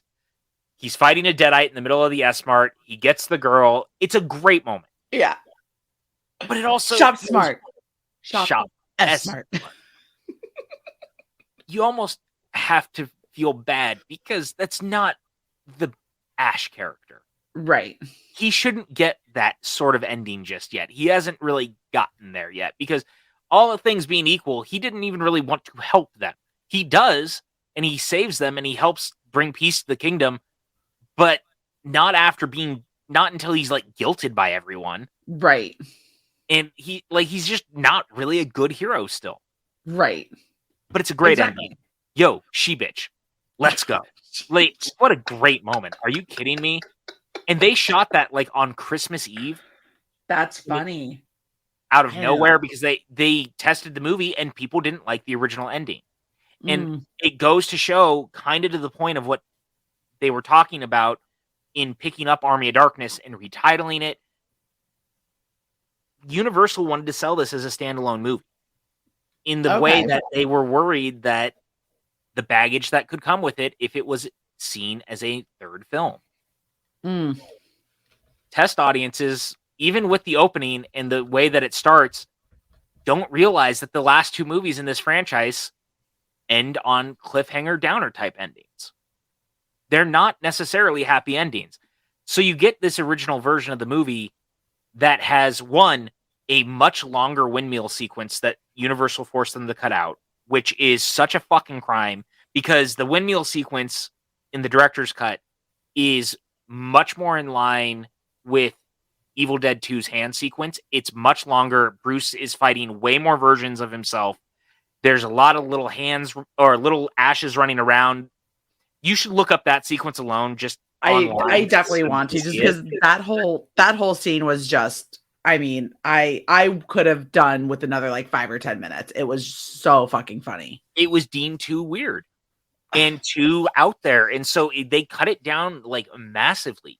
And you'll see it. It's actually way more fun. And actually the director's cut is scored a little differently too. So some of the film feels a little more in line with Evil Dead 2 in the way it's scored and the way that some of the music sits on the scenes, and even like the way that some of the shots linger. It feels a little more Evil Dead 2 at times, which is a good thing.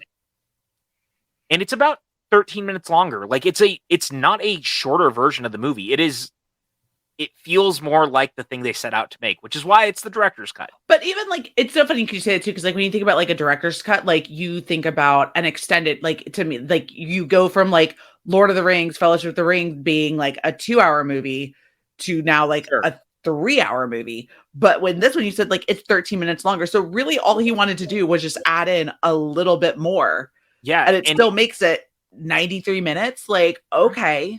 So yeah, like, and it works. And it's funny because like there's even like alternate shots throughout the movie where it doesn't matter how many times I've seen it. Like I've seen the theatrical cut so many times that every time I watch the director's cut, I'm reminded of like little things, like little shots, little pieces of dialogue that were cut just to try to streamline the movie. And you start to be like, oh, there's these little character moments that should have been left in. There's actually a love scene between him and Sheila.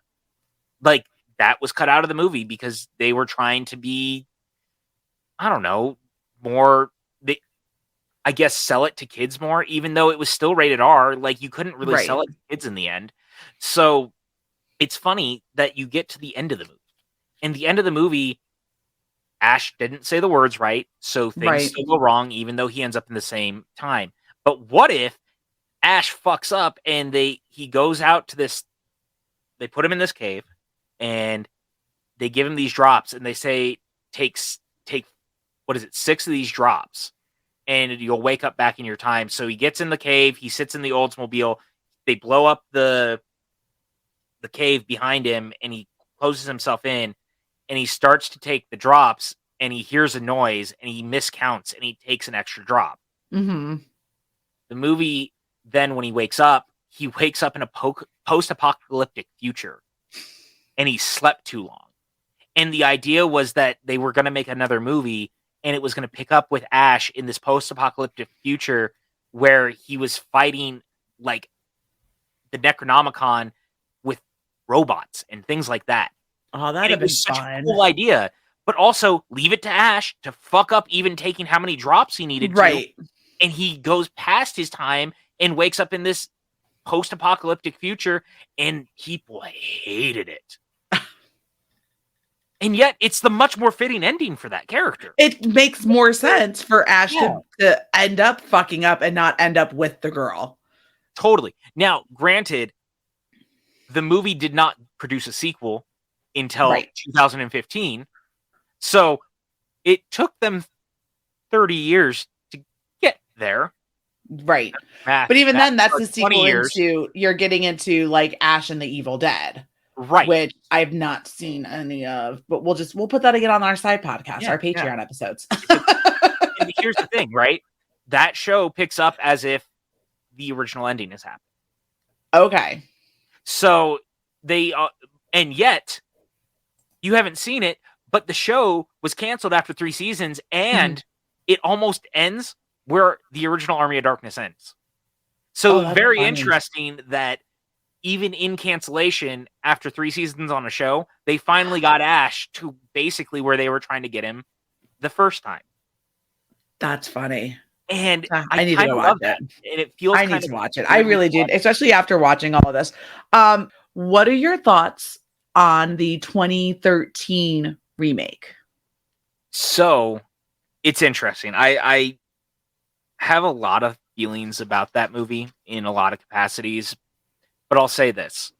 It's very clear that in making it and hiring someone like Betty Alvarez, who has a pretty great working relationship with Raimi, he actually directed a couple of episodes of Ash vs. Evil Dead. I want to say, did Raimi may have even produced Don't Breathe. So they've worked together a little bit. It's truly trying to be the ultimate grueling like horror experience. It's trying to be the thing that original movie has the tagline for. Okay. But the problem for me is that I think it is missing something vital about the other movies, and that is humanity. Ultimately, at the end of the day, like, I really like the characters, even if I don't spend like a lot of time with them and I don't know them, I still like the characters. They're charismatic. I think that you're really missing something in not having as likable of a lead. And that is strictly comes down to, and this is a spoiler alert for the movie. And I rewatched it last year, and I finally realized what my problem was, is that they have a dog in the movie, and the dog gets killed by the heroine while she's possessed at one point. Done. Never want to watch it. I can't get behind that character once it happens. Yeah. I can't root for her. And I'll say this, it's gorgeously directed. It's well put together. I just don't need that version of Evil Dead. Like, we have come so far from it. And like, the Evil Dead is the Evil Dead for a reason. Right. I want to have fun with Evil Dead. And that reboot remake thing is not nearly as fun for me. It is not a good time to watch. And I know I said it earlier, like, I know you're not supposed to necessarily have a good time watching the first one, and that's kind of what they're going for with that.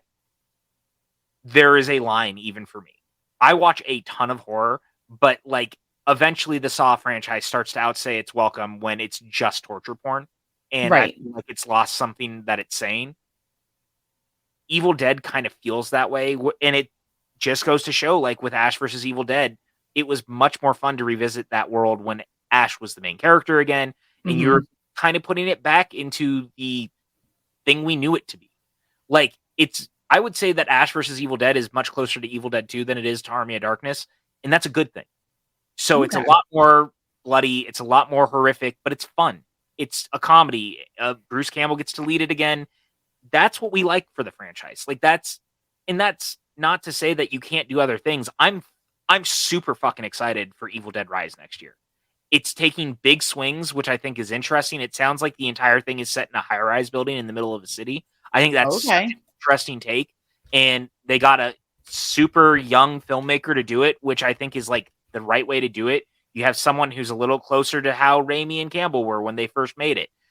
The guy's made other things before, but you get someone who like really loves the property, and that's not to say Fetty didn't. Fetty clearly loves the property, but Fetty loves The Evil Dead, and the Evil Dead is my least favorite of the three Right. because it's not necessarily as fun to watch. You know what I'm saying? So Right. I always contend that people should watch it because ultimately I think you should see other flavors of a franchise. I'm a big proponent on that. It's something that I think the Halloween franchise has done time and again, is that for better or worse, it has like changed its flavor a lot over time because so many different people have come through and so many people have like tinkered with it. So the mythology changes, the stories change, the way that it's presented is changed. You don't have to like every piece. Like, no one is saying you have to like every version of it. I guarantee you, most people do not like every MCU movie, right? Right. There are going to be detractors of certain movies in the franchise that they're not going to like it as much as they like another. Like, we actually saw it recently with Thor: Love and Thunder. There are a Mhm. lot of people who do not love that movie and they don't gel with what Taika was doing. Fine, fair. I don't agree with you, and that's okay. But there is something to be said about creating flavor and doing different things. And I think that Fetty at least was trying to do that. I think it's at least well intentioned. It's Right. just not my flavor of what I prefer Evil Dead to be. Right. So for me, it's not a movie that I revisit a ton. Um, Sure. every once in a while, I go back to it, and I'm reminded this is why I don't necessarily go back to it all the time. There's some incredible performances in it, though, and again, it's absolutely beautifully made. I love the third act of the movie. I'll give it that. There's this whole sequence in like Bloody Rain that is wild. Um, Jane Levy's super great in the movie. I don't think she's Okay. not likable. I shouldn't have probably said that. She's not like, and I guess it's not fair. She's not trying to be Ash. But Right. the thing is that ultimately at the end of the day, I get behind Ash because there's something very like you're rooting for him to get better. Mm-hmm. And it's such a dramatically different version because, like, you know, the first movie takes you out to this world where they're going out to a cabin for fun for a weekend. Right. The reboot starts with they're going out to a cabin because she's a junkie and they're trying to kick her habit. So it already It's starts like with a much heavier yeah, you're already reason. starting it way differently, and Yeah. that it feels that the whole movie. Okay. So it's a very heavy feeling version of the movie. And that's kind of, I think, the point. Like I said, it feels like they're trying very hard to capture the Evil Dead Mm-hmm. and capture what that tagline for that movie was, which is, you know, again, that's a pretty, I can get behind them wanting to do that. It's a lot and Yeah. it can feel like a lot. Oh, for sure. I can understand that. Yeah, that's why it hasn't. I mean, everyone knows horror is not my favorite genre. So like even sitting down to watch these, it was really to watch The Evil Dead because I knew Evil Dead 2 I'd be fine with, and I definitely knew Army of Darkness from what I've heard I'd be fine with. But like mustering up to watch The Evil Dead, I was a little hesitant, of course, but Yeah, for science. totally. Always for science. It's always for Always. science. It's always for science. So getting into kind of a couple of final thoughts things. First of all, I think if you had to name your favorite moments or favorite, we'll just go with your top tier moment for each one of the three films, what would it be? Um, going back to the first movie, I think for me, it'll always come down to Ash kind of being the last man standing and that feeling of slow insanity as it sets in and he realizes what's happening and he's being taunted by everyone around him. There's something really just incredibly beautiful in that moment. And like these people don't really act or anything, but Bruce really sells it. And Mm-hmm. it's creepy because the characters are fluctuating between being, you know, I'll swallow your soul type of thing. And then going into the, no, but we're your friends. We love you. Like it's just such an interesting thing. And I always love that. Because again, it feels so human. Sure. Raimi really nailed that, and I've always loved it for that reason. As far as Evil Dead 2 is concerned, I think I kind of said it earlier, but like it comes down to the sequence where he's fighting his hand. Yeah. I think it might be one of the best sequences Raimi's ever directed in his life. I just think it's so great. And it comes down to Campbell selling it too. Like, I mean, dude, then he starts fighting his hand for real as it's running around and like Right. it runs into the wall and he shoots the wall and like this geyser of blood comes spraying out. Yeah. You love watching it and you feel for Bruce because he's being tortured by Sam Raimi. And yet I Right. love that he's being tortured by Sam Raimi for my own amusement. Oh, for sure. It makes me happy. Absolutely. Bruce's frustrations and torture by Sam Raimi is always for our benefit. 100%. That's why every time I watch Oz the Great and Powerful, I get so excited when he gets punched in the face when he's the Twinkie up. Like, that's what it is. Like, every time he's in something, I get to see him tortured. It's great. For sure. The Pizza Papa. Yeah, he's the Pizza Papa for a reason. And honestly, I almost wish the MCU had ended with Multiverse of Madness just so that the post-credit scene and the end of the MCU was him staring at the camera going, "It's over. It's finally over," and laughing hysterically into the camera. Because to me, that's the perfect ending for the MCU. Just hysterical laughter. It's finally right. over. Because we've all been driven to madness by it. Yeah. Yeah. Again, Multiverse of Madness, no shock, is my favorite MCU movie. It's Sam Raimi going full Sam Raimi. Right. And I think, and it's so funny because I finally get to understand what that means. Like, you hear about it all the time and you hear about Sam Raimi just having free reign to do Sam Raimi. If you know Sam Raimi horror, you would have, and I didn't know Sam Raimi horror. Now you do. And now I do. Like, it's so good. No, to your point. Now when you rewatch Multiverse of Madness, you're going to see it. Like, a lot of that stuff with Wanda, I love. Especially the scenes when they're running through the whatever sewer thing is, and like evil Wanda is like running around and she's got the glowing red eyes. It feels exactly like something out of an Evil Dead. Or just even like the scenes where they're with like the whatever the council or whatever was, and how all of those people die. Look, spoilers, whatever. It's been a while now, but like plenty of time at this point. The way someone's inside of their head explodes, right? Like, that's not, you're not getting that from like the Taikas or the Russos. Like, that is pure Raimi insanity. Like, that whole scene. And it's great. And it works. And again, I think Multiverse gets shit on wrongly for a lot of reasons. And here's the other thing. That movie is under 2 hours. It again, Raimi makes short movies, and I love that. He doesn't like outstaying his welcome.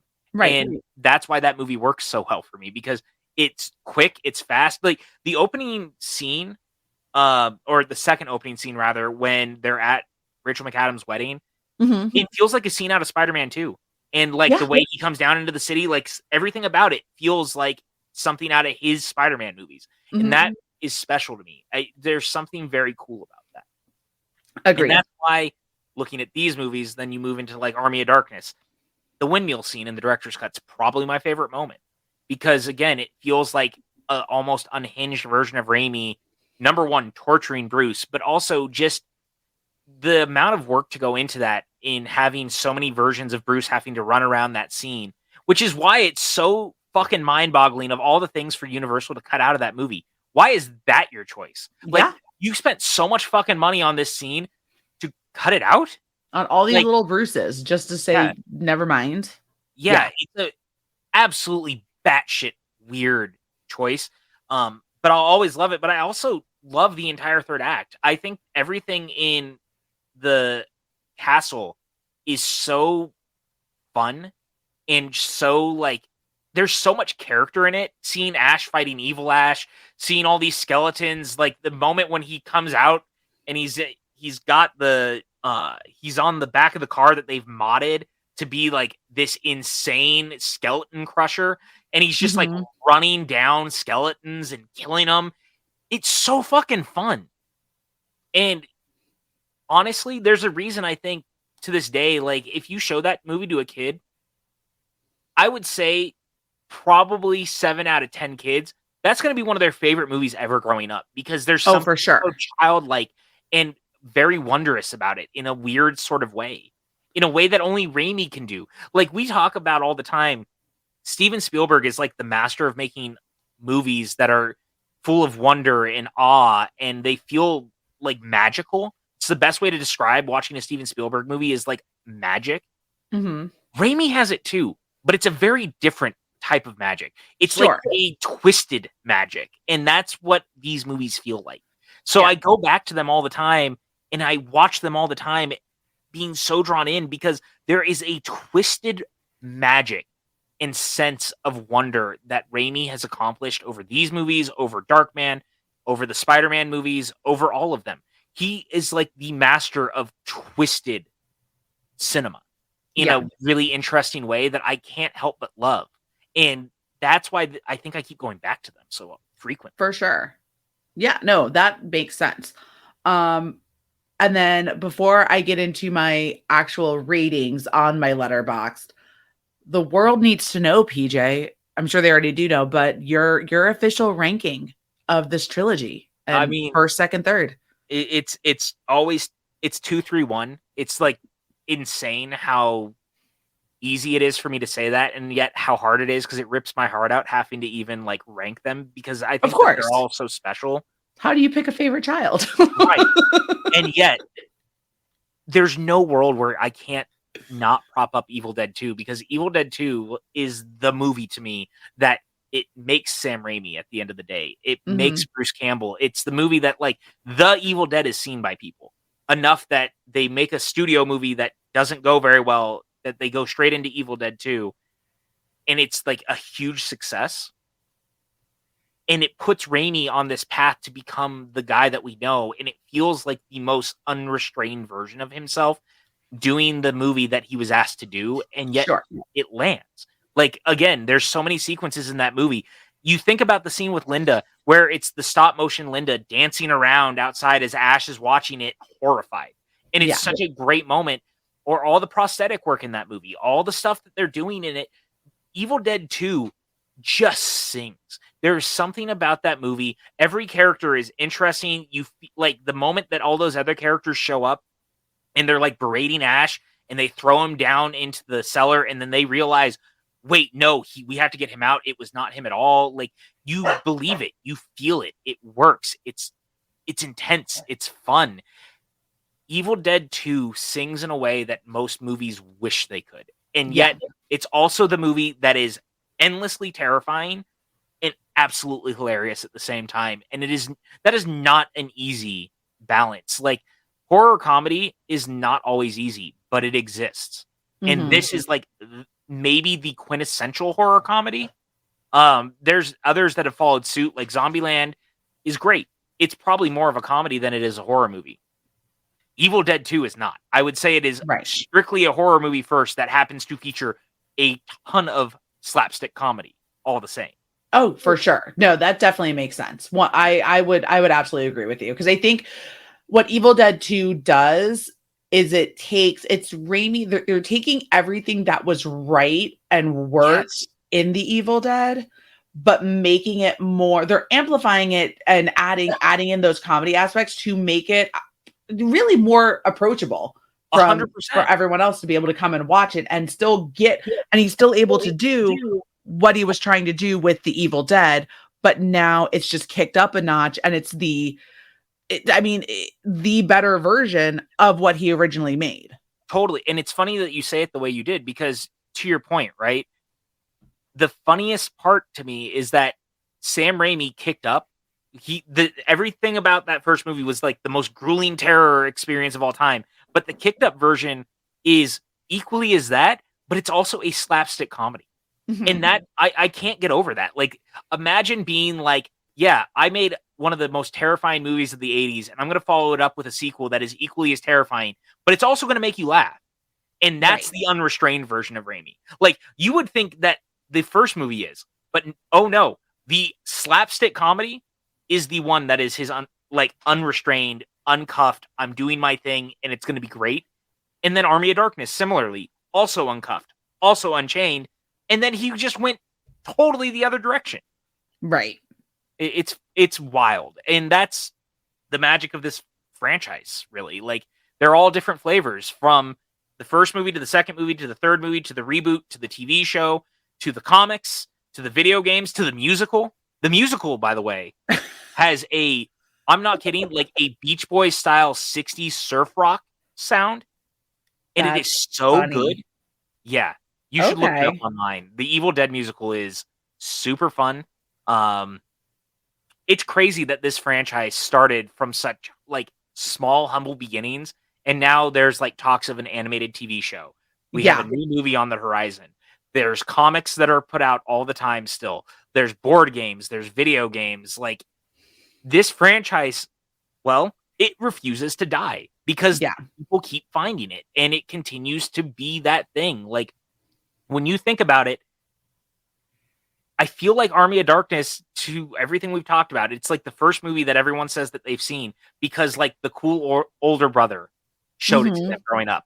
Or the Right. fun friend down the street when you went over to your friend's house and maybe your parents didn't know about this movie, but your fun friend who has the fun parents, they just put it on. Or that weird uncle that you have over on Thanksgiving who's probably a little too drunk is like, hey, have you seen this movie? And hands you like a copy of it. Right. That's what Army of Darkness or Evil Dead or all of it is. And this franchise continues to live and breathe because people like me keep being like, hey, Allison, you haven't seen this?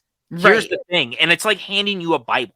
Like, and then you hear it enough that you make a fucking podcast off of it. Yeah, right. Exactly. And ruin because your you're own tired life. of people yelling at you about it. Right. And so because of people like me being like, have you heard the good word of Sam Raimi as I hand you a pamphlet? Like, that's what I'm doing. Because my whole thing is you're standing next to Jehovah's Witnesses with your Sam Raimi packet. Honestly, I should probably just start a cult of Sam Raimi. I number one, I could probably be tax free, which would be great. Yeah. It works for everyone else in this fucking country. Go on your Mormon missions. Honestly, your I Raimi probably missions. could, right? Like, but that's what this is, and that's what's so special about this stuff. And I think that what is so cool about your podcast and the thing that you're doing with all of this is that the people you're talking to in these movies that you're watching, they're all coming from a place of people care about this stuff. And so it's stuff that's really personal for them. Army of Darkness and Evil Dead as a franchise is the thing that like kind of kicked me into loving horror in a way that I didn't always. Like I grew up watching stuff, but my parents, even though they didn't pay attention, they weren't like huge horror fans. But this kicked me into wanting to watch horror. Like Army of Darkness dovetailed into Evil Dead 2, which dovetailed into me discovering more about horror. So when we come to you and we're like, hey, let's talk about these things, it's because it's coming from a place that like it built us.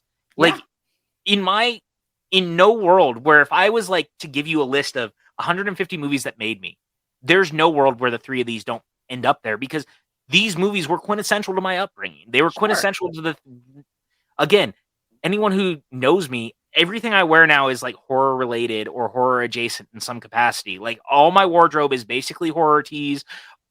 My letterboxd is nothing but horror films like all year long. I've watched so many horror movies this year alone. I do another podcast, like I said earlier, with PLD, where we talk about horror franchises. Like every once in a while, we sprinkle in something like Lord of the Rings, but for the most part, we're breaking down horror franchises. Like I love horror. Horror is like my thing, and it's because of these movies. So coming to you and getting to do this is really fun because for me, it's a safe place where I get to gush for almost 2 hours. I apologize about these things that I love. Longest episode, and you've never seen it. History, right here.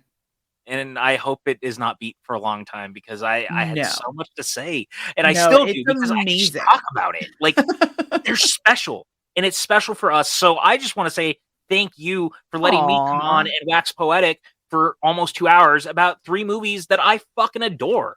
Like that's fun for me. That makes me so happy. No, this was fun. That's what makes this so fun. Is I just love talking to people, and it's cathartic for me because I'm experiencing something for the first time and actually having an appreciation for it. Like I think back on movies like I think back on movies like Empire Records and Almost Famous and these movies that I absolutely love and adore. And how, like, especially, I say it all the time when people ask me, what movie do you wish you could experience for the first time? And my answer every single time is Almost Famous, because the way that I experienced it for the first time was I was friends with this local band that when I was in high school, and like their whole thing after their shows, they would go back to the one dude's apartment and they would all watch Almost Famous or whatever. So like, of course, like I'm going, but I'm trying to be like cute and flirt with the one guy in the band, not really caring what's going on the TV or the movie. And it wasn't until almost years later that I actually appreciated it. So like if I could go and experience this film for the first time, I wish I could.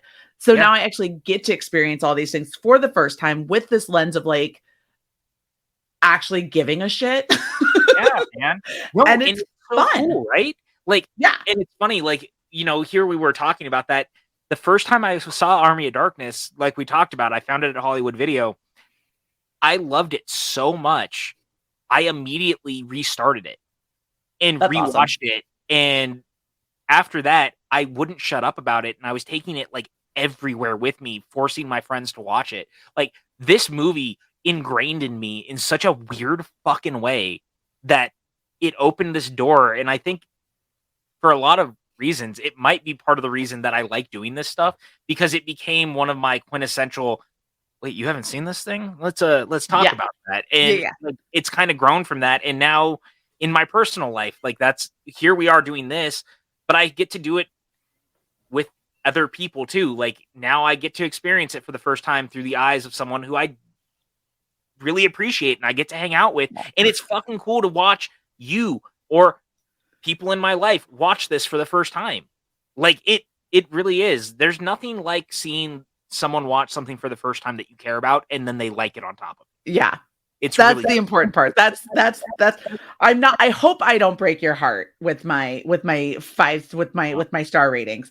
But with that being said, you're fine. The I'm Evil not gonna Dead. judge you. What? I'm not gonna judge you too hard. No, I think they're good. For The Evil Dead, I'm sitting on right for now because I'm also going through this based off of like my rewatchability of it, what I thought about it, all the things. For The Evil Dead, I'm at let's say 3.5 stars Okay. out of 5. I have it at 4 on mine, so that's a little Perfect. bit fair. Evil Dead 2, 4.5 stars. It's fun. It's a good one. Yeah.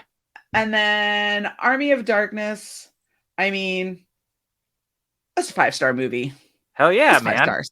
It's 5 stars. And I think in that sense, kind of how you're a 2-3-1, I think I'm a 3-2-1. And it's specifically just because I'm not a horror person. I think that's what it boils down to the most. I think I look at it as, what am I going to go back and watch the most?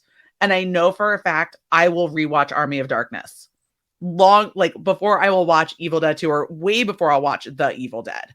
But I would say for me, it goes Army of Dark, and it's by just a slight hair. Like, it's not even by like a land, and it could be tomorrow. I may wake up and I'm just in a mood and I'm going to switch them. No, and it's that's the funny thing, right? They could. They could. And Yeah. I forgot to mention too, one of my favorite things about Army of Darkness, and now that we're kind of talking about it, the guy who Ian Abercrombie, who plays the wise man, he's like one of those character actors that was in everything back in the day, and I've always really liked him. But what's funny is that he also has a place in the Star Wars world because he voiced Palpatine in the Clone Wars. Oh, that's right. For a good portion of its run. And he's also in one of my favorite horror franchises of all time.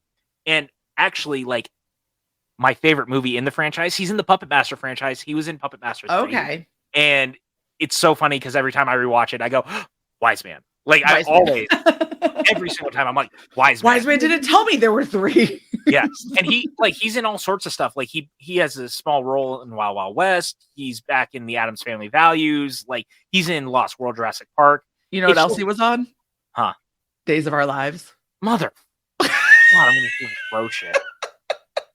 It's just so, why?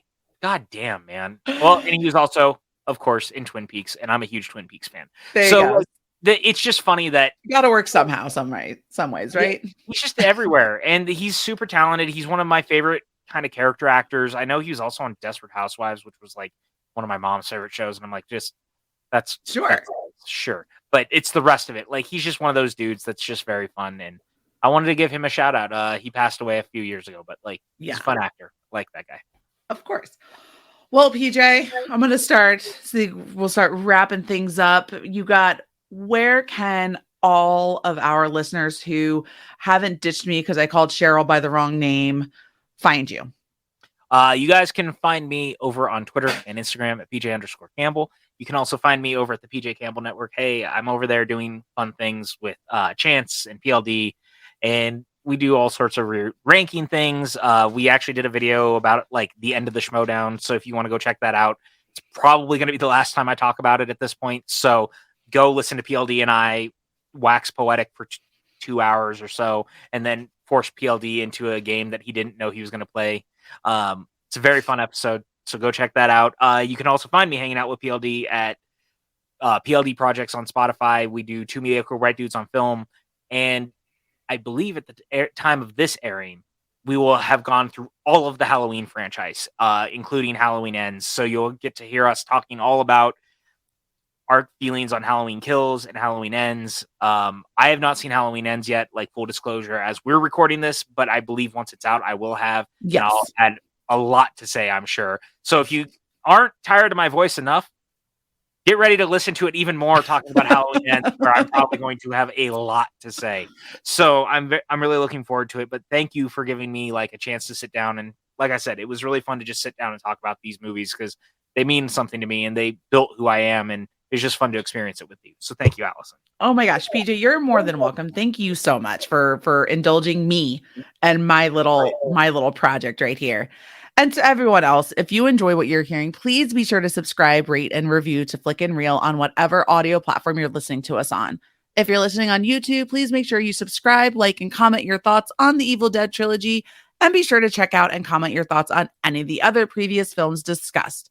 Don't forget to hit the bell icon to get notifications for anytime we have new content drop. And you can follow the show on Twitter at NeverSeenItFNR. And you can follow me at Allison Salamone. And until next time, my friends, be safe. And I got to go watch some more movies. See ya. Suck it, Taylor.